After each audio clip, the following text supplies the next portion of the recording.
আসসালামু আলাইকুম সবাইকে। তো ঘটনাটি যেভাবে লেখা আছে আমি ঠিক সেভাবেই বলার চেষ্টা করতেছি। একবার এক ছোট্ট গ্রামে একটি পুরাতন বাড়ি ছিল, আর এই গ্রামে সবাই বলতো বাড়িটা নাকি অভিশপ্ত ছিল। কেউ সেখানে রাতে যেতে সাহস করতো না, আর প্রতি রাতে সেখানে বাড়িতে সাদা শাড়ি পরা এক মহিলা ভেসে বেড়াতো। আর এই সাদা শাড়ি পরা মহিলার মুখ দেখা যায় না, দেখা যায় শুধু দীর্ঘ চুল আর শাড়ি এবং ঘোমটা। একদিন ওই গ্রামের এক সাহসী যুবক, যার নাম ছিল তন্ময় এইসব জিনিসগুলো একদম বিশ্বাস করতো না, আর এই ঘটনাকে বলতো যে বানানো এবং একটি গল্প।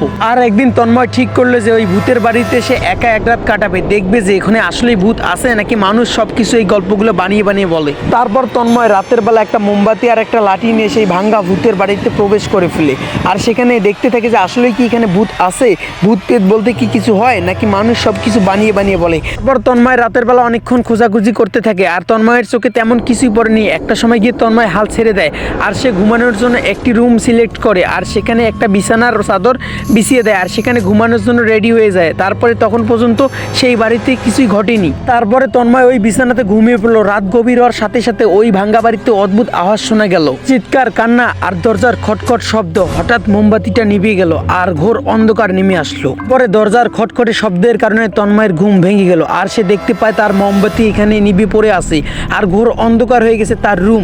আর ঠিক তখনই সে টর্চ জ্বালিয়ে সামনে দেখতে পায় সেই সাদা শাড়ি পরা সেই মহিলা।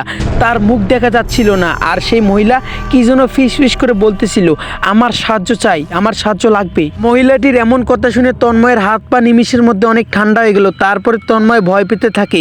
ঠিক তখনই সাদা শাড়ি পরা মহিলাটি তাকে বলে, এই বাড়িতে একটা সময় আমি থাকতাম, আমাকে প্রতারণা করে হত্যা করা হয়েছে, আমার আত্মা মুক্তি পাচ্ছে না, তুমি আমাকে সাহায্য করো। তারপরে তন্ময় ভয় গলায় নিয়ে মহিলাটিকে বলল, আমি তোমাকে কিভাবে সাহায্য করতে পারি।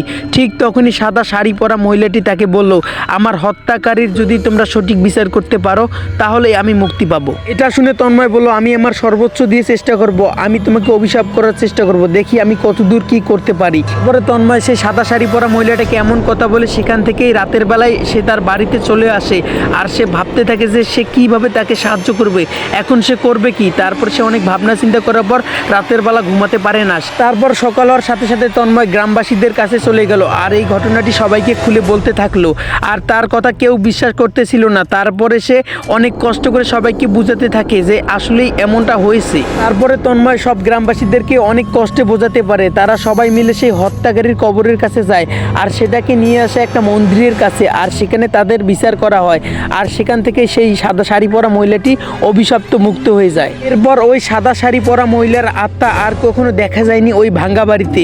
এখন পর্যন্ত ওই ভাঙ্গা বাড়িতে মানুষ যেতে অনেক ভয় পায়, আর ওই ভাঙ্গা বাড়িটি এখন পর্যন্ত খালি পড়ে আছে, কেউ ওই বাড়িতে থাকার চেষ্টাও করেনি। এটা হলো শুধুমাত্র একটা লেখা গল্প, এটা রিয়েল লাইফ থেকে নেওয়া না। এরপর থেকে আমি যে ভিডিওগুলো নিয়ে আসবো সবগুলোই থাকবে রিয়েল লাইফ থেকে নেওয়া। ভিডিওটি ভালো লাগলে লাইক করে চ্যানেলটি সাবস্ক্রাইব করে দিয়েন। ধন্যবাদ।